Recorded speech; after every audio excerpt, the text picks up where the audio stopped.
This is a presentation about Lucia Gonzalez Parsons, also known as Lucy.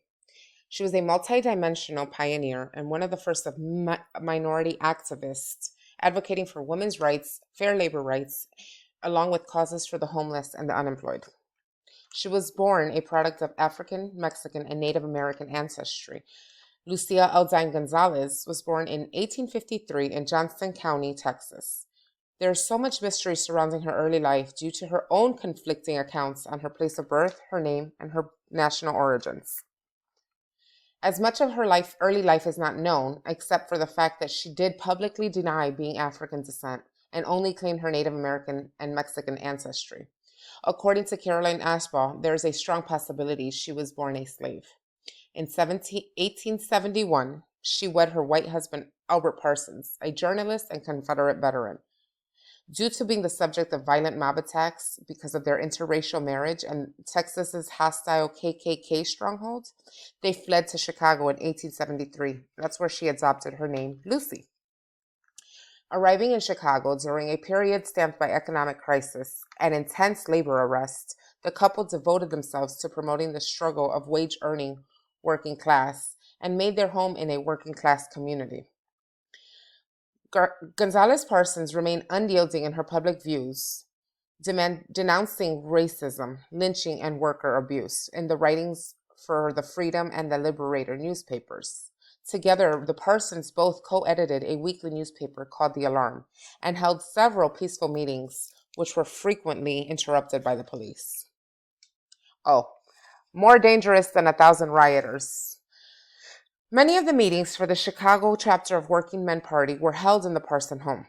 Due to this, the Chicago Police Department deemed them dangerous because of their involvement in labor organization, and the leadership rose to protect the rights of wage workers.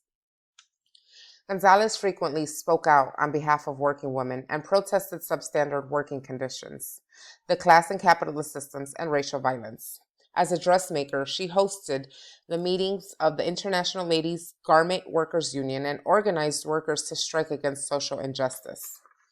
The couple tried their very best to survive without compromising their political beliefs, pressing on women's issues and demanding women's suffrage as a party platform, as well as equal pay for both men and women.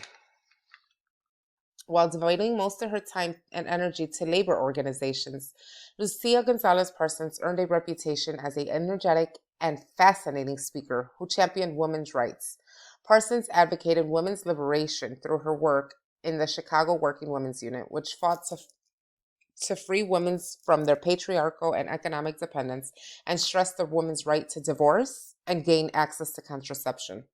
She identified women as the slave of slaves, and she embraced the anarcho-socialist cause and aligned with a lot of labor activists committed to promoting movements against capitalism and exploitation of the working class.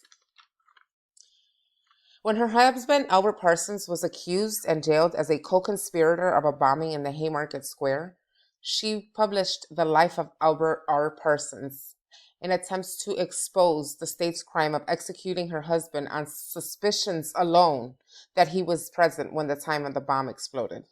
She went on a nationwide tour to proclaim his innocence, and the case was sent to the U.S. Supreme Court, but the appeal failed. After her husband's execution, Lucia Parsons continued writing political articles, leading protests, and encouraging workers to fight for their rights. So by the early 20th century, Parsons had already grown into infamy because of her leadership on behalf of the homeless and all the unemployed. She co-founded a communist-oriented International Labor Defense, which provided legal and moral aid to victims of the ongoing class war, and spoke out in defense of political prisoners, labor organizers, and other controversial persons. Parsons believed that militant strikes and direct action would lead to equality and enable a working class movement. Can you believe that after the death of her husband, they only awarded her $8 a week from a support fund to assist the survivors of Haymarket Square? This didn't affect her. She still remained a leading American radical activist. Sadly, on March 7, 1942, a fire in her home claimed her life. She was about 90 years old. The fire destroyed the home, but the police seized her library of over 1,500 books and all of her personal writings. Her life serves as testimony of the unparalleled determination of an Afro Latina woman willing to fight for her fellow workers and all women's rights.